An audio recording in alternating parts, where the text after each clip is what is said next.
Welcome to study 24 Udaipur. इस video में हम माइक्रो और मैक्रो इकोनॉमिक्स के कुछ महत्वपूर्ण क्वेश्चंस हैं जिसे इस वीडियो में आज हम सोल्व करने वाले हैं। तो देखिए, सबसे पहला प्रश्न लेते हैं आज का हम।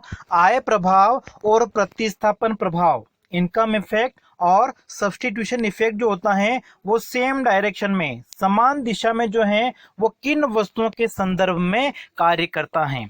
देखिए, सबसे पहले अगर हम आय प्रभाव की बात करते हैं तो आय प्रभाव एक तरह से क्या बताता है कि जब वस्तु की कीमत में परिवर्तन होता है तो उससे उपभोक्ता की क्रय शक्ति में परिवर्तन हो जाएगा। तो उपभोक्ता की क्रय शक्ति, ठीक है, क्रय शक्ति का मतलब क्या हो गया? उपभोक्ता की वास्तविक आय। तो उपभोक्ता की वास्तविक आय में परिवर्तन होने से वस्तुओं की मांग पर जो प्रभाव पड़ेगा उसको एक तरह से कौन दर्शाता है? आय प्रभाव। और आय प्रभाव जो होता है वो धनात्मक भी हो सकता है, ऋणात्मक भी हो सकता है। ठीक है, धनात्मक होने का मतलब क्या हो गया? आय बढ़ने के साथ साथ में वस्तुओं की मांग बढ़ती है, जबकि ऋणात्मक का मतलब क्या हो गया? आय बढ़ने के साथ में वस्तुओं की मांग कम हो जाती है। तो देखिए, आय प्रभाव के कारण क्या होता है? वस्तुओं की मांग बढ़ भी सकती है, घट भी सकती है। मतलब आय प्रभाव जो होता है वो धनात्मक भी हो सकता है, ऋणात्मक भी हो सकता है। देखिए, जो सामान्य वस्तु होती हैं उनके संदर्भ में आय प्रभाव जो होता है वो धनात्मक होता है। ठीक है, सामान्य वस्तुओं के संदर्भ में क्या होगा कि जब उपभोक्ता की क्रय शक्ति बढ़ेगी, वास्तविक आय बढ़ेगी, ठीक है, तो इस स्थिति में उपभोक्ता क्या करेगा? उन वस्तुओं का प्रयोग ज्यादा करेगा, मतलब वस्तुओं का उपभोग वो क्या करेगा? बढ़ा देगा। या यूं हम कह सकते हैं कि पहले वाली जो मुद्रा थी उसमें अब उपभोक्ता ज्यादा वस्तुएं खरीद सकता है। ठीक है, तो यहाँ पे जो आय प्रभाव होगा और प्रतिस्थापन प्रभाव होगा वो एक ही दिशा में कार्य करेगा। ऐसी वस्तु कौन सी होगी? अधिकांश वस्तुएं जो सामान्य वस्तु होती हैं उनके संदर्भ में हम कह सकते हैं। ठीक है, जबकि देखिए निम्न कोटि की जो वस्तु होती हैं उसमें आय प्रभाव जो होगा वो कैसा होगा? ऋणात्मक होगा। ठीक है, ऋणात्मक होने का मतलब क्या हो गया? जब उपभोक्ता की वास्तविक आय बढ़ेगी, क्रय शक्ति बढ़ेगी, तो वो जो निम्न कोटि की वस्तुएं जो इंफीरियर गुड्स होती हैं उनकी डिमांड वो क्या करेगा? कम करेगा। तो यहाँ पे पहला ऑप्शन, जो पहला क्वेश्चन उसमें आपका सी ऑप्शन सही होगा। अगला देखिए सेकंड, प्रतिस्थापन प्रभाव तथा आय प्रभाव दोनों ही धनात्मक होते हैं। जो सब्स्टिट्यूशन इफेक्ट है और इनकम इफेक्ट है दोनों पॉजिटिव कब होंगे? ठीक है, पॉजिटिव का मतलब क्या हो गया? आय बढ़ने के साथ में, वास्तविक आय बढ़ने के साथ में वस्तुओं की मांग भी क्या हो रही है? बढ़ रही है। मतलब एक ही दिशा में जब परिवर्तन होता है तो ऐसा जो है वो किन वस्तुओं के संदर्भ में होगा? सामान्य वस्तुओं के संदर्भ में होगा। तो यहाँ पे भी आपका जो करेक्ट आंसर है वो बी ऑप्शन होगा। ठीक है, जैसा कि मैंने पहले बताया था आपको कि जब कीमत कम हो जाती है उपभोक्ता की क्रय शक्ति बढ़ जाती है, और क्रय शक्ति बढ़ने से अब उपभोक्ता क्या होगा? पहले वाली जो मुद्रा है उस समान मात्रा की मुद्रा से हम कह सकते हैं कि वो ज्यादा वस्तुएं खरीद सकता है, उसी अमाउंट से ज्यादा वस्तुएं खरीद सकता है। और जो प्रतिस्थापन प्रभाव होता है, ठीक है, उसमें अगर हम देखें तो एक वस्तु की अगर सामान्य वस्तु की कीमत कम हो जाती है तो अब उसको जो प्रतिस्थापन वस्तु है वो उपभोक्ता को क्या लगेगी? महंगी लगेगी।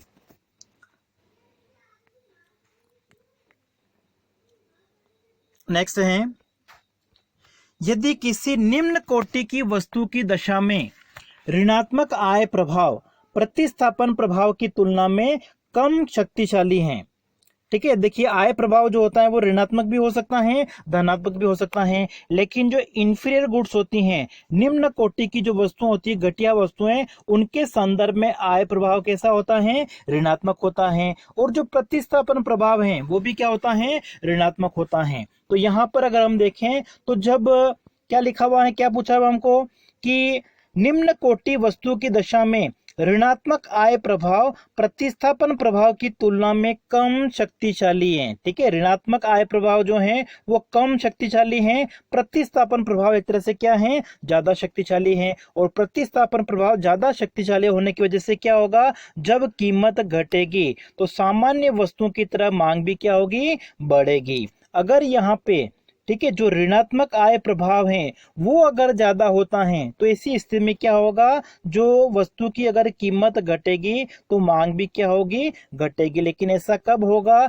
जब ऋणात्मक आय प्रभाव ज्यादा शक्तिशाली होना चाहिए प्रतिस्थापन प्रभाव की तुलना में। तो निम्न कोटि की वस्तुओं में हमें कौन सी स्थिति देखने को मिलेगी? कीमत और जो मांग है उसमें धनात्मक संबंध देखने को मिलेगा। लेकिन यहाँ पे जो ऋणात्मक आय प्रभाव है वो थोड़ा कम शक्तिशाली हैं। इस वजह से क्या होगा, जो प्रतिस्थापन प्रभाव है वो ज्यादा शक्तिशाली होगा। तो सामान्य वस्तुओं के संदर्भ में जब कीमत घटेगी तो मांग क्या होगी, उसकी बढ़ेगी। तो बी ऑप्शन यहाँ पे आपका सही होना चाहिए। अगला देखते हैं, उपभोक्ता संतुलन, कंज्यूमर इक्विलिब्रियम के बारे में है। उपभोक्ता संतुलन के संबंध में निम्न शर्तें दी गई हैं। ठीक है, एक उदासीनता मानचित्र दिया हुआ, इंडिफरेंस मैप दिया हुआ है, कीमत रेखा, प्राइस लाइन भी दे रखी है।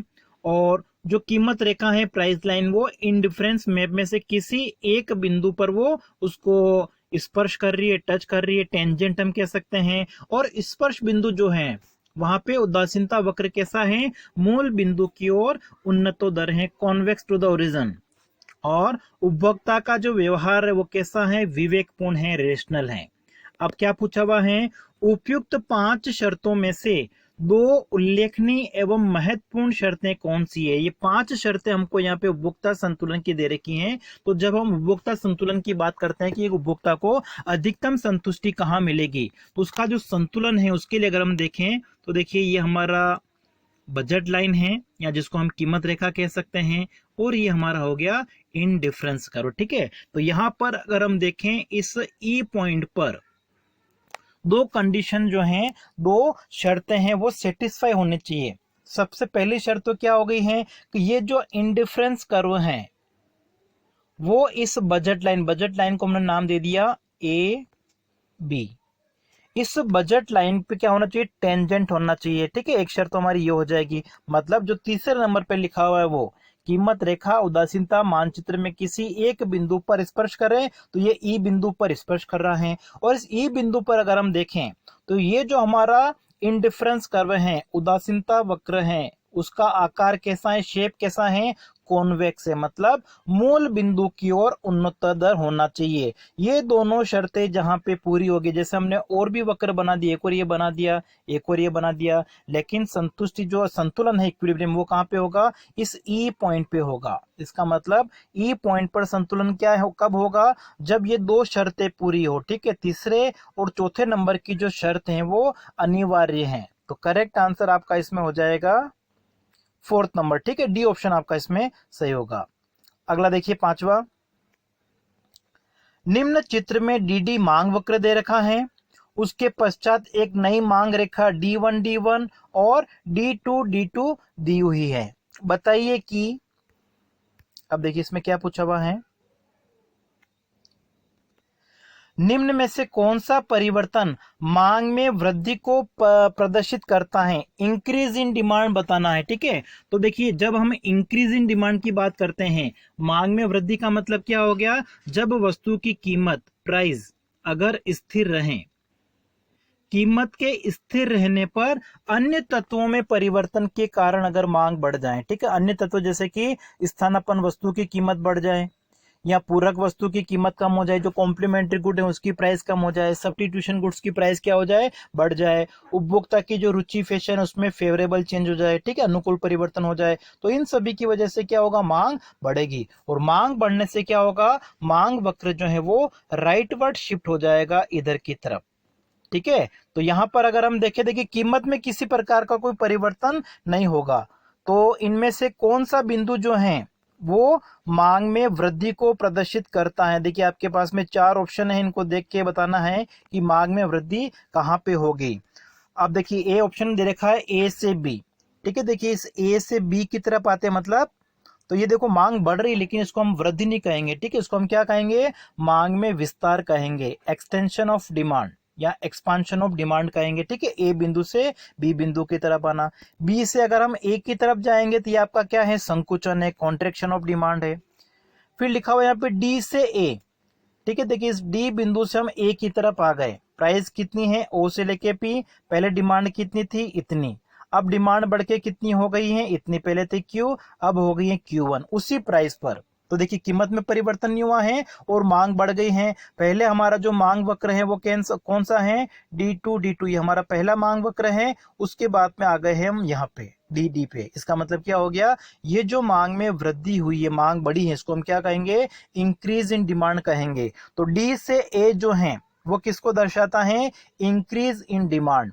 सी ऑप्शन में देखिए आपका क्या लिखा हुआ है, ई से बी, ठीक है, ई पॉइंट से बी। देखो ये तो मांग में वृद्धि नहीं कहलाएगी, ठीक है। मांग में वृद्धि में क्या होता है, कीमत स्थिर रहती है। और ए से डी, ठीक है, इस ए बिंदु से डी की तरफ आएंगे तो ये क्या है, मांग में कमी है, डिक्रीज इन डिमांड है। तो करेक्ट जो आंसर है आपका कौन सा हो जाएगा, बी ऑप्शन, ठीक है। इस डी पॉइंट से ए की तरफ, ठीक है, इस डिमांड कर्व से राइटवर्ड वाले डिमांड कर्व पर अगर आ जाते हैं सेम प्राइस पर, तो उसको हम क्या कहेंगे, इंक्रीज इन डिमांड। नेक्स्ट है, उपभोक्ता के संतुलन के संबंध में निम्नलिखित में से कौन सी शर्त आवश्यक है। उपभोक्ता का व्यवहार विवेकपूर्ण होना चाहिए, उदासीनता मानचित्र दिया होना चाहिए, कीमत रेखा दी हुई हो, ठीक है, ये सारी शर्तें होनी चाहिए। लेकिन इन सब में से अगर हम महत्वपूर्ण शर्त देखें तो वो कौन सी होनी चाहिए, डी ऑप्शन हमारा, कि जो कीमत रेखा दी हुई है, उदासीनता मानचित्र भी दिया हुआ है, तो किसी एक बिंदु पर वो स्पर्श करना चाहिए। ये हमारी जो कीमत रेखा है, प्राइस लाइन, इसको इनडिफरेंस कर क्या करना चाहिए, स्पर्श करना चाहिए, ठीक है। इस ए बिंदु पर स्पर्श कर रहा है तो ये ए बिंदु क्या है, उपभोक्ता का संतुलन। तो यहाँ पे आपका डी आंसर, डी ऑप्शन जो है वो सही होगा। नेक्स्ट है, यदि किसी वस्तु की प्राप्त सीमांत उपयोगिता मार्जिनल यूटिलिटी उस वस्तु के मूल्य से, प्राइस से अगर डिवाइड कर दें, विभाजित कर दें, तो क्या प्राप्त होगा, ठीक है। जो मार्जिनल यूटिलिटी है उसमें अगर हम प्राइस का डिवाइड कर दें तो हमारे पास में क्या आ जाएगा, वेटेड मार्जिनल यूटिलिटी आ जाएगी, ठीक है। उसको हम क्या कहेंगे, भारित सीमांत उपयोगिता, ठीक है, वेटेड मार्जिनल यूटिलिटी, भारशील सीमांत उपयोगिता भी इसको हम कह सकते हैं, ठीक है। जो उपभोक्ता संतुलन की आधुनिक व्याख्या है, जिसमें बताया गया है कि उपभोक्ता का संतुलन कहाँ पे होगा, अगर वस्तुओं की कीमतें क्या हैं, अलग अलग हैं। जैसे कि दो वस्तुएं हैं तो MUX, और उसमें उसकी प्राइस का डिवाइड कर दें, MUX अपॉन PX बराबर होना चाहिए किसके, Y वस्तु की सीमांत उपयोगिता और Y वस्तु की कीमत के अनुपात के बराबर। अगर तीसरी वस्तुएं हैं तो MUZ अपॉन PZ, मतलब ये जो शर्त है वो पूरी होनी चाहिए। तो ये सीमांत उपयोगिता में हम प्राइस का डिवाइड करते हैं, सीमांत उपयोगिता में कीमत का जो भाग देते हैं उसको हम क्या कहते हैं, भारित सीमांत उपयोगिता कहते हैं। नेक्स्ट है, फर्म के संतुलन की दो शर्तें, ठीक है। फर्म का जो इक्विलिब्रियम होता है, फर्म के संतुलन की अगर हम बात कर रहे हैं, फर्म को जो अधिकतम लाभ की हम बात करते हैं, ठीक है, तो एक फर्म संतुलन की स्थिति में कब होगी, जब दो शर्तें पूरी होनी चाहिए। किसी भी बाजार की अगर हम बात कर रहे हैं तो सीमांत आगम और सीमांत लागत, मार्जिनल रेवेन्यू और मार्जिनल कॉस्ट, दोनों क्या होने चाहिए, इक्वल होने चाहिए। और दूसरी जो शर्त है वो क्या है, कि जो सीमांत लागत वक्र है, मार्जिनल कॉस्ट कर्व, वो मार्जिनल रेवेन्यू कर्व को नीचे से ऊपर की ओर काटना चाहिए। जैसे अगर हम किसी एक बाजार की बात कर, माना कि मैं पूर्ण प्रतियोगिता का बना देता हूं, तो ये पूर्ण प्रतियोगिता में हमारा AR वक्र है और ये हमारा MR वक्र भी है, ठीक है। फिर हमने बना दिया सीमांत लागत वक्र। तो यह देखिए, ये A बिंदु है, ये हमारा B बिंदु है। तो इन दोनों बिंदुओं पर पहली शर्त तो हमारी संतुष्ट हो रही है, MR बराबर MC कहाँ पे है, A बिंदु पे भी है, B बिंदु पे भी है। लेकिन दूसरी शर्त क्या है, कि जो सीमांत आगम वक्र है, AR वक्र है, यही क्या होता है पूर्ण प्रतियोगिता में, MR होता है परफेक्ट कंपटीशन में। तो पहले A बिंदु पर अगर हम देखें, सीमांत लागत वक्र जो है वो ऊपर से नीचे की ओर काट रहा है, ऐसा नहीं होना चाहिए। क्या होना चाहिए, नीचे से ऊपर की ओर काटे। दूसरी शर्त हमारी क्या है, कि सीमांत लागत जो है मार्जिनल कॉस्ट, वो MR को नीचे से ऊपर की ओर काटे हैं। तो जो हमारी दूसरी शर्त है वो कहाँ पे हो रही है, देखिए इस B बिंदु पे हो रही है, इस बिंदु पे। इसका मतलब जो संतुलन है वो कहाँ पे होगा, इस B बिंदु पे। तो संतुलन की जो शर्त हमारी है, ठीक है, वो कौन सी शर्तें हैं, दोनों शर्तें हैं, ठीक है, सभी बाजारों के लिए होती हैं। तो सभी बाजारों में क्या कंडीशन होनी चाहिए, MR और MC बराबर होना चाहिए और MC वक्र MR को नीचे से ऊपर की ओर काटें।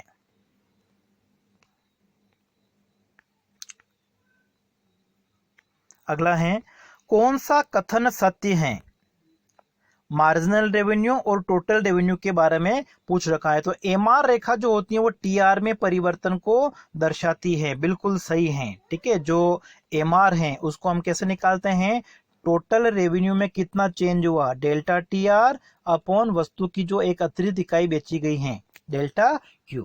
इसका मतलब जो MR है वो क्या बताता है, इस TR में टोटल रेवेन्यू में कितना चेंज हुआ, कुल आगम में जो परिवर्तन होता है उसको हम क्या कहते हैं, सीमांत आगम कहते हैं। तो यहाँ पे आपका फर्स्ट ऑप्शन जो है वो सही होगा।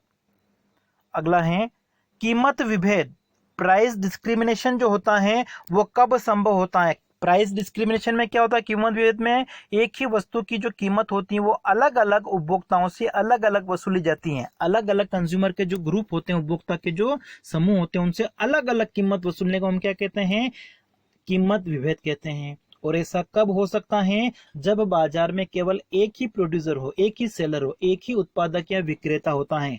और जब एक ही उत्पादक या विक्रेता होता है तो उस बाजार को हम कहते हैं मोनोपोली मार्केट, एकाधिकार बाजार। तो ए ऑप्शन यहाँ पे आपका सही होगा। अगला है, यहाँ पे हमको एक परिभाषा दे रखी है, किसी वस्तु का बाजार उस समय पूर्ण होता है जब क्रेता विक्रेता को इस बात का ज्ञान होता है कि वस्तु के सौदे किस मूल्य पर किए जा रहे हैं। मतलब क्रेता और विक्रेताओं को बाजार की पूरी जानकारी होती है, दूसरे क्रेता विक्रेता किस मूल्य पर सौदा करने को तत्पर हैं तथा कोई भी क्रेता किसी भी विक्रेता से वस्तु का क्रय विक्रय कर सकता है। मतलब क्रेता और विक्रेताओं को बाजार के बारे में पूरी जानकारी होती है, मतलब पूर्ण प्रतियोगिता के बारे में। ऐसी परिस्थिति में किसी भी वस्तु का जो मूल्य होता है वो समस्त बाजार में एक समान होता है। तो ये सारी विशेषता इस परिभाषा की हमको कहाँ पे देखने को मिलती है, परफेक्ट कंपटीशन मार्केट में, पूर्ण प्रतियोगिता बाजार में। और ये जो परिभाषा है वो किसके साथ में संबंधित है, बेनहम के साथ में संबंधित है। ऑप्शन यहाँ पे आपका तीसरा।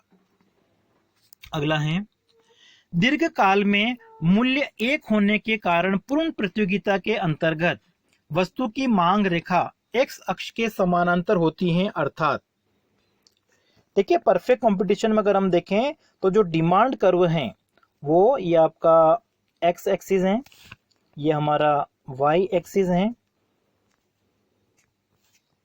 ये ओ पॉइंट है।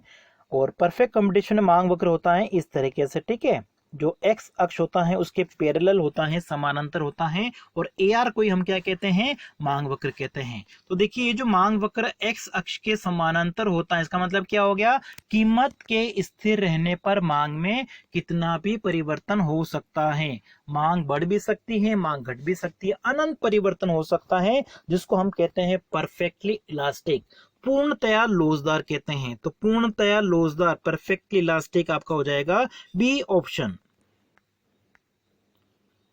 नेक्स्ट देखते हैं, किसी वस्तु का मूल्य उसकी उत्पादन लागत पर आधारित होता है। ठीक है, किसी वस्तु की जो प्राइस होती है, कीमत जो होती है, वो मुख्य रूप से किसके ऊपर डिपेंड करती हैं, उत्पादन की लागत के ऊपर, कॉस्ट के ऊपर। वस्तु का मूल्य निर्धारित करने में अन्य बातों का भी प्रभाव पड़ सकता है, किंतु वह प्रभाव उत्पादन लागत के प्रभाव की तुलना में नहीं के बराबर है। ठीक है, तो देखिए, जो क्लासिकल इकोनॉमिक्स से रिकार्डो, उन्होंने एक तरह से वस्तु की कीमत निर्धारण में उत्पादन लागत की बात की थी, अन्य तत्वों के ऊपर उन्होंने ज्यादा जोर नहीं दिया था। तो ये परिभाषा किसकी है, रिकार्डो की। अगला है, यदि ए बराबर राष्ट्रीय उत्पादन और कुल प्रयोग लागत आपकी है U, तब किन्स के अनुसार कौन सा कथन सत्य है। ठीक है, बिल्कुल सिंपल सा है, जो राष्ट्रीय उत्पादन किया गया है उसमें जो खर्चा आया है, ठीक है, खर्चा मतलब लागत, तो ए में से U को माइनस कर दो, हमारे पास में क्या आ जाएगा, राष्ट्रीय आ जाएगी। इसमें आपका ए ऑप्शन सही होना चाहिए।